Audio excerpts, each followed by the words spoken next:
What's up, everybody? Matt Maran here for another weekly update. So there's tons of news to go over this week, and the first thing is a very interesting story, actually. So Jalopnik spotted a Mazda investor report this week, which clearly shows that Mazda is working on a Skyactiv X version and a Skyactiv D version of an Inline-Six engine for a large architecture. But this is something Mazda is doing completely on their own. The X is, of course, the gas version, and the D is the diesel. So Mazda confirmed this officially to Autoblog as well, saying, "We're excited to bring these powertrains to our future vehicles as we continue on our path to premium. We know our fans will be yearning for additional details. However, specific models, performance figures, and market rollout will be disclosed at an appropriate time." So, I think part of this is, they probably want to have a six-cylinder because, like the CX-9, a lot of their competitors have six cylinders, and Mazda does not. So that could be a natural fit. Also, we saw that Vision Coupe concept, which is like a four-door, elegant sedan that was debuted at Tokyo last year. That could be like a new Mazda 9, possibly. Maybe some like flagship sedan for them. Could be some kind of new sports car. Maybe that RX Vision concept, instead of being an RX-7 revival with a rotary, could be an Inline-Six sports car to compete with like an F-Type or something. I don't know. That would be kind of cool. We'll have to see. But it's just kind of funny. And I know all the super haters are going to be jumping all over this because it makes Toyota look bad. Mazda is a much smaller company, and they're like, yeah, we can make an Inline-Six, and we're going to roll it out in the next couple of years here. And Toyota says they can't. And I was at the Supra launch this week, and I will be posting my review on Sunday here. The chief engineer was standing right in front of us and said it would have taken them a couple years extra to, for the Supra rollout. They said just because it's quicker and it made more sense since BMW makes the best six cylinders basically to just use theirs, for an Inline-Six, and that's what something they definitely wanted to do with the Supra, and so that's why they didn't want to use a V6 or something like that. And BMW had the best Inline-Six, and that's why they said they did that. And so I get, if they wanted to make it a quicker development, that's why the Supra has the BMW motor instead.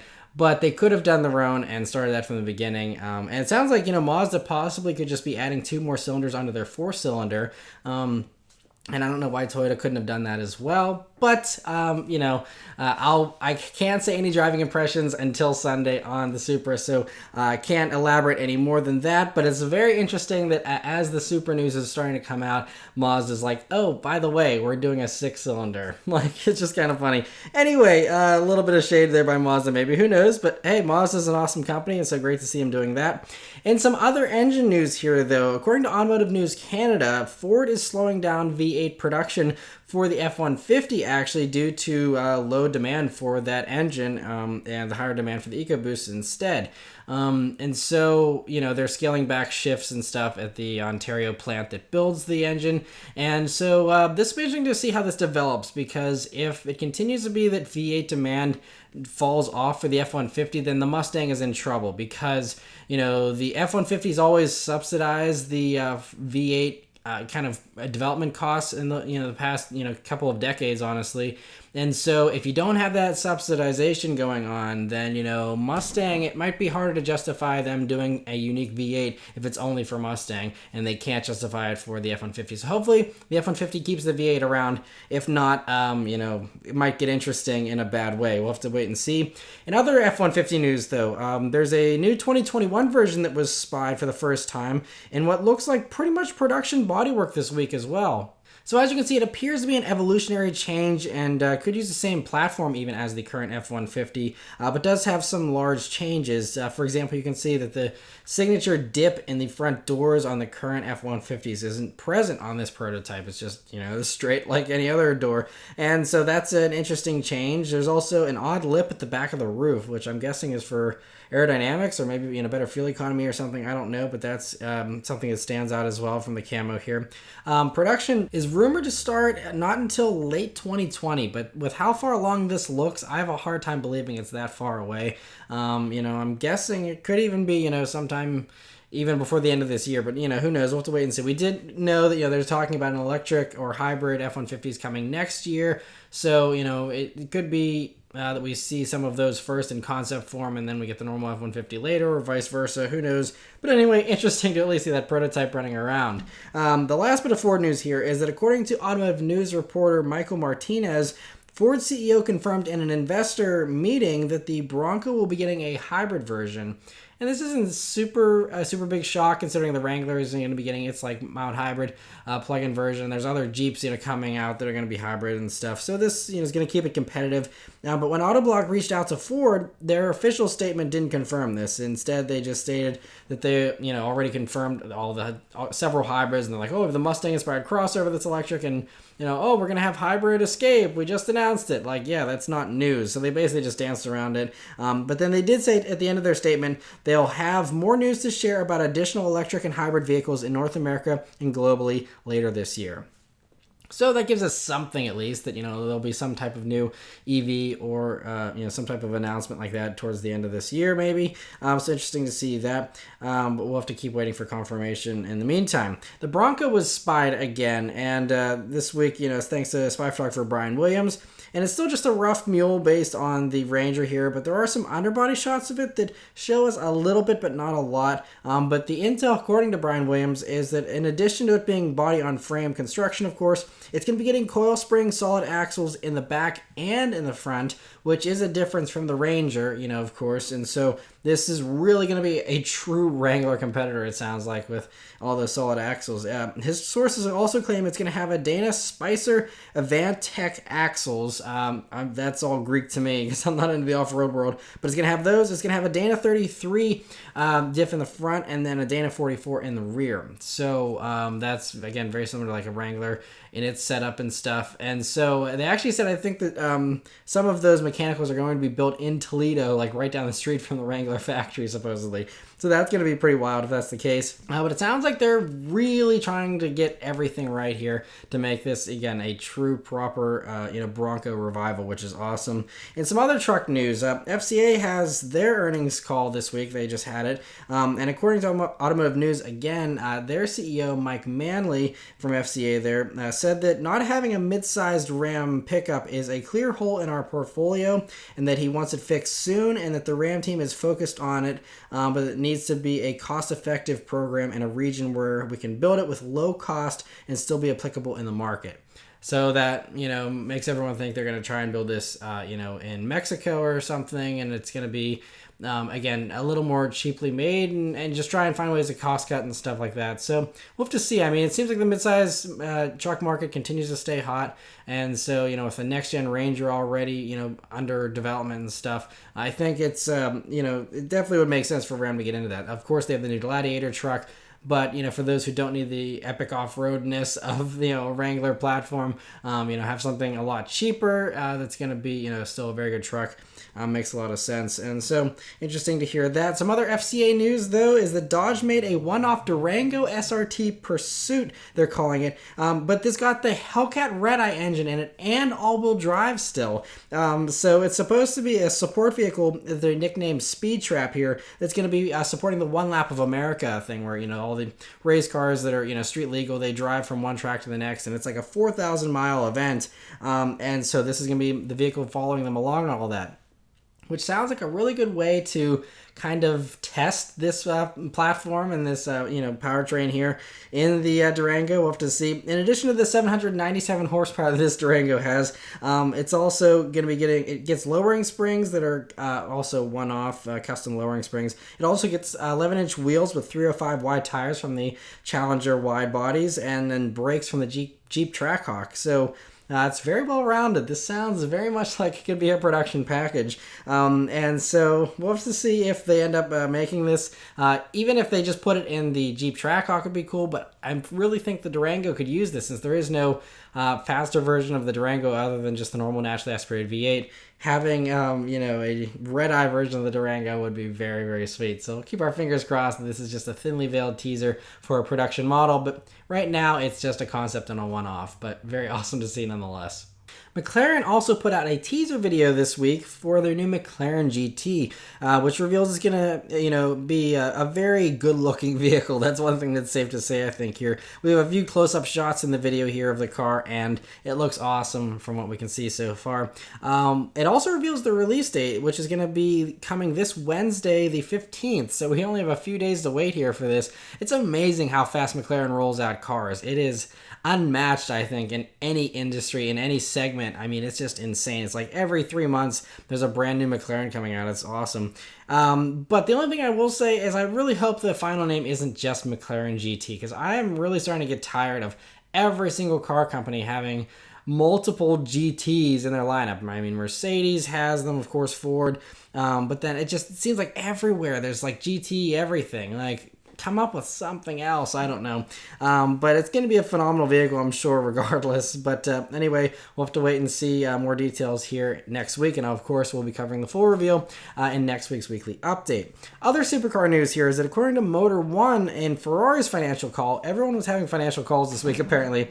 Ferrari's, they confirmed that a hybrid supercar will be revealed before the end of May here. And their CEO said it's going to be a top-of-the-line hybrid with supercar performance and a true beauty. And then it will be above the 812 Superfast, so it's not a 488 replacement per se. So we added the per se, so I'm thinking this is going to be kind of in 488 class, but it'll be like an ultimate version. I mean, the last hybrid thing they did was LaFerrari. I don't think it's going to be outdoing that, but it is above the 812 Superfast. So where this fits in, whatever it is really kind of puzzling. We'll have to wait and see. But at least, again, we don't have long to wait for that. So 2 awesome new supercars coming out this month. That's great. BMW has officially announced that they're going to be introducing a new setup button on the M8. And they've revealed a bunch of new camouflage images here of the M8. And so anyway, this setup button is in addition to the usual BMW drive mode customizations you normally get. But the M8 is going to be using brake-by-wire, which is, I think, a first for BMW, and this is similar like the Alfa Romeos all use those, as well as the Acura NSX uses brake-by-wire, as this allows them to change the brake feel depending on the mode. So basically, it's like all the normal drive modes you have, except now brakes are going to be one of the drive mode selections. And so there's going to be comfort and sport, and for those 2 modes for the brakes, BMW says it basically just changes how much pressure is needed to get the same braking force. So comfort gives a comfort-oriented perception, they say, which, again, is probably going to be a less sensitive brake pedal, I'm guessing, a little bit softer, but easier to be smooth with is my guess. And then there's going to be a sport mode, which will give direct, instantaneous response, which probably means it's going to be a lot more sensitive. That's what my guess is, at least, is, going to be very fragile to the touch there.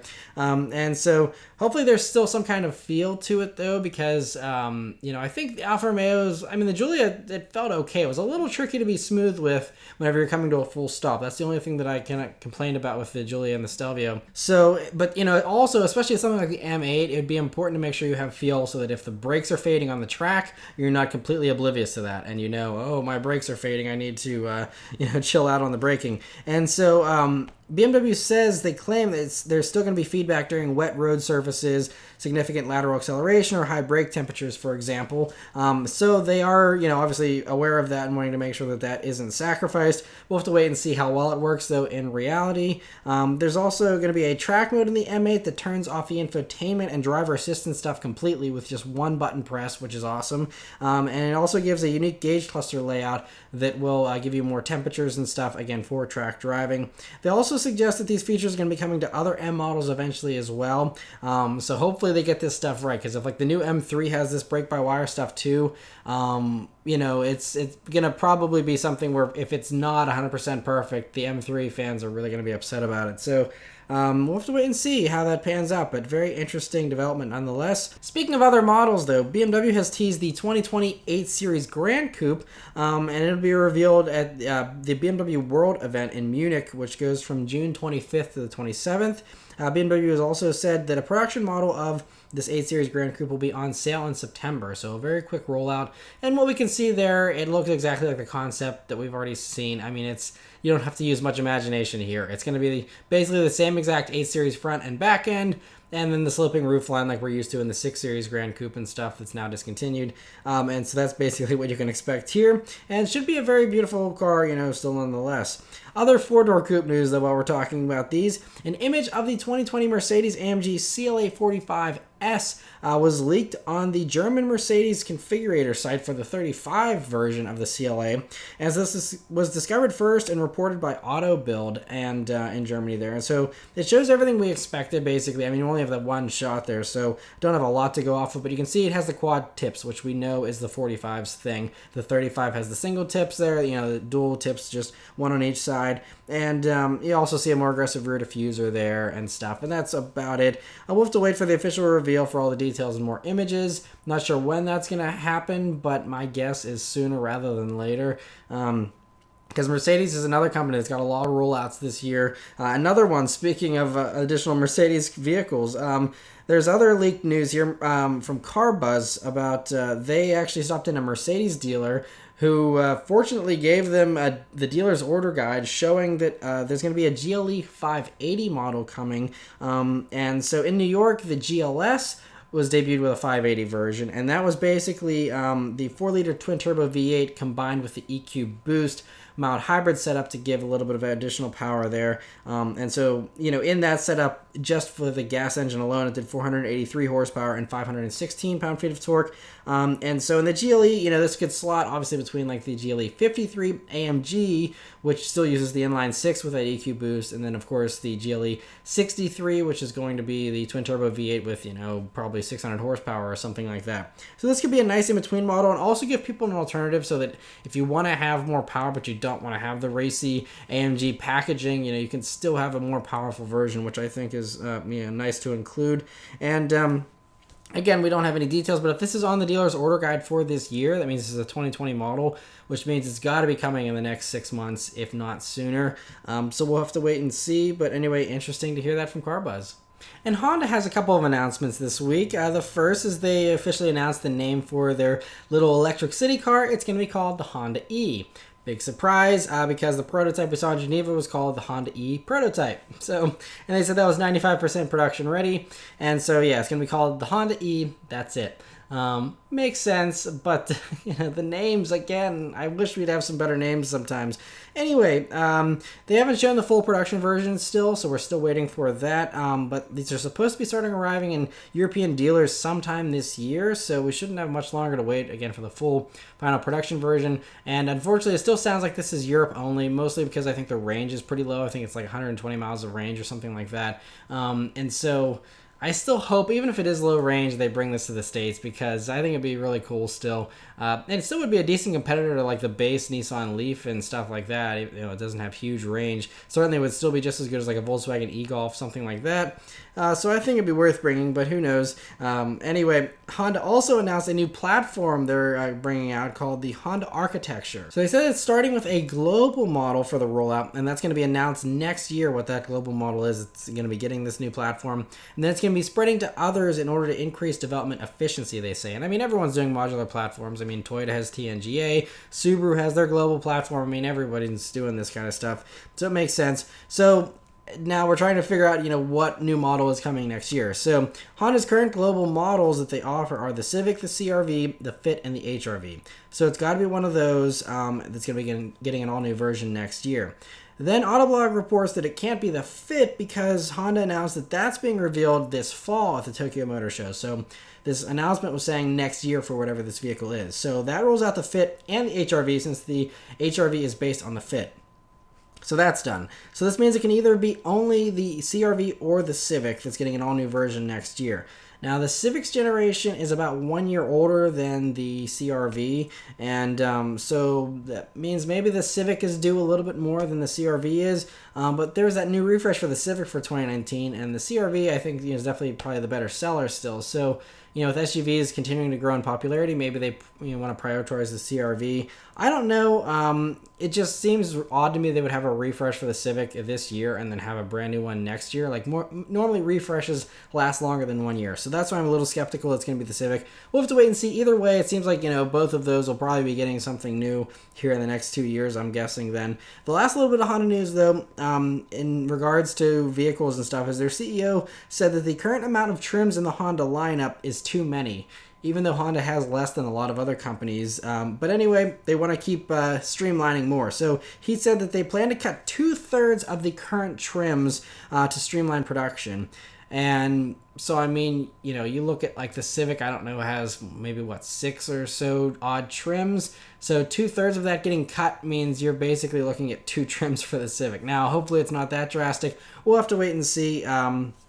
But anyway, my hope is that they don't cut the manuals, because that's, sounds like, that's streamline and, increase profits and stuff. So that would mean, at least, for the non-performance Civics, so that would mean the base Civic that has the manual option and, in the Sport, those could be on the chopping block. The Accord Sport with its manual could be on the chopping block. Again, I hope not, and this is all just my conjecture, so don't get upset yet. But if they are this intense with wanting to cut 2/3 of the trims, then yeah, that's going to mean a lot of stuff's going away, at least as far as trim lines go. So we'll have to wait and see how that all materializes.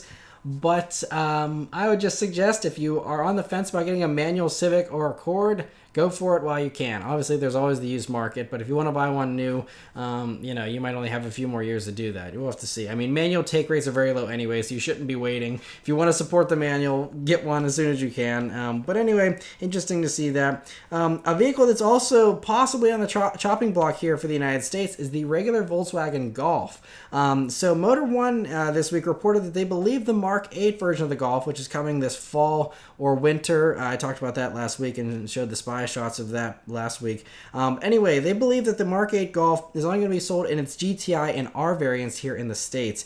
And they say that a Volkswagen employee told them only performance versions of the next-gen Golf are going to be sold in the US here, so that's why they're saying this. Volkswagen officially, though, told Autoblog the next-generation Golf R and GTI are confirmed for the North American region. Other Golf family models are still under consideration at this time.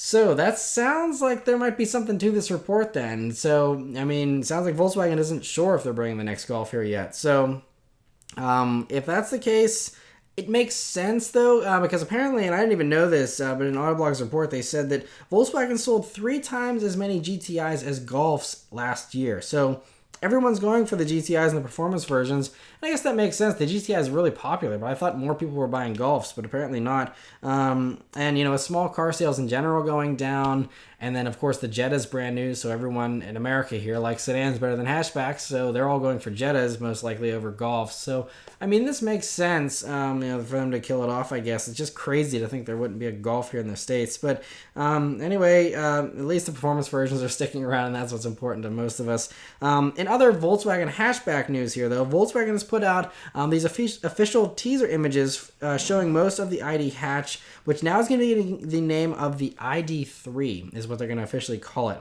Other ID models will be getting other numbers, so you'll have 4 and 5 for larger ones, and I don't know how far it's going to go up, but I think they did copyright all the way up to ID9, if I remember correctly. So any number from 1 to 10 seems to be on the table here. It looks great though from what we can see here. It looks more production ready here. Pre-ordering is going to be available now actually in Europe, with those cars arriving in mid-2020. The full reveal is going to be at the Frankfurt Motor Show in September, and we still don't have any info on whether or not we're getting this in the US. But if the Golf gets killed off, that means no e-Golf, which, with Volkswagen wanting to do more EVs, it just seems weird they're not bringing this ID hatch. That was the previous info, was that the ID hatch, now the ID3, was not coming to the States. But this would be a really great Model 3 competitor, so I don't know why they wouldn't bring it over here, honestly. So we'll just have to wait and see. We heard that the first one we're getting is the ID Cross, whatever they end up calling that, whether it's 4 or 5, and that's going to be the one that's, the crossover, of course, and that's what every SUV buyer here in America wants. And so that makes sense, but I still think the hatchback could have its place here too. Anyway, for the ID3 here, there's 3 battery options available in Europe, and the sizes of the battery packs weren't listed, but the ranges were. Now, these again are the European test ranges, so a little more generous than what we have here with the EPA ratings for our batteries. But the smallest battery version is going to be starting with 205 miles of range. The next one up is 260 miles, and they say that they think that's the bulk of the sales because they're doing launch editions, but they're doing 30,000 of them, so they're expecting huge demand. I think they're expecting to sell 100,000 of these in the first year. Anyway, 30,000 of the launch editions are going to be that mid-range battery, the 260-mile version. Lastly, the biggest battery jumps all the way up to 340 miles of range. So, I mean, 80 more miles there in that one. And so, the pricing has only been discussed in euros, so it's really hard to make a conversion because oftentimes Volkswagens and any European vehicle are much cheaper. You don't just do a straight conversion rate for the price, and so it's really hard to say what these would end up costing. I think they wanted to make sure it was affordable, at least for the base one. So we'll have to wait and see, what they end up doing with that, but at least we have some numbers here to kind of chew on a little bit until that Frankfurt Motor Show debut. The top EV from Volkswagen Group, though, and other electric news here, the Porsche Taycan was spied testing again this week and has even less camo up front than it did before there, and it shows a very squinty look with those rectangular headlights that look even more, squared off than the more rounded headlamps you see on other Porsches these days. Looks great, though, to me. Out back, even with those silly oversized 911 tail lamp vinyls that they kind of have plastered on there for some reason, you can still see very clearly it's going to have that single continuous LED strip out back that's going to, give a very sleek and futuristic look. And so this car is also going to be revealed at the Frankfurt Motor Show in September. So Volkswagen's going to have a busy Frankfurt Auto Show here with all kinds of EVs they're rolling out. So anyway, cool to see that. But if you're worried that everyone's abandoning the combustion engine here, take some solace in the fact that Motor Trend this week reported that during Maserati's investor call, FCA's CEO Mike Manley and Maserati's North American CEO both talked about the future of Maserati. And basically the gist is they were saying this is a brand that needs combustion engines. It needs that raw emotion. They did say there's going to be hybridization and EV versions of Maserati still, but the combustion engine to them is still essential, and it's going to stick around for the foreseeable future, which is refreshing to hear, since a lot of other companies are saying, by 2025 we're going to have like tons of EVs, and even Porsche I think is saying, a large chunk of their sales are going to be EVs by 2025. So you hear that kind of stuff, and there's a few holdouts. Aston Martin says they're sticking with combustion stuff for a while. They're going to have, their other stuff, of course, too, but that's EV. But still, it's cool to hear that Maserati is going to do both, and I think they, again, can find a market. You'll have people who want EV Maseratis, but you're also going to have people who still want really good sounding engines, even if it is in very small numbers. And so anyway, cool to see that. And it's also cool because previously we had heard that Maserati was going to be a full EV brand. And it sounds like those reports were unfounded because, again, they are committed to the combustion engine here, at least for a little bit longer, of course. Lastly, we have 2 patent images here that came out this week showing the general design here of Dyson's electric car. That's supposed to come in 2021. So, with Dyson products looking very unconventional, I was expecting this to be a little more unique looking, honestly. It looks to be a 3-row crossover with very short overhangs, which is kind of unconventional because it doesn't really give you a lot of crash space. That's the only thing I will say. So we'll have to see, maybe it's going to be using like carbon fiber or something for that. I don't know. But it's going to be interesting to see how this develops over the next 2 years. But, I still am a little disappointed. I was hoping it was going to look a little cooler than this. But, I'm sure, these are just rough patent images. Hopefully there's some cool stuff that they add on down the road. But anyway, interesting to see that slowly developing here. But yes, that's it for all the news this week, guys. So let me know your thoughts on everything in the comments below. Thank you guys very much for watching. I'll see you on the next one. Take care.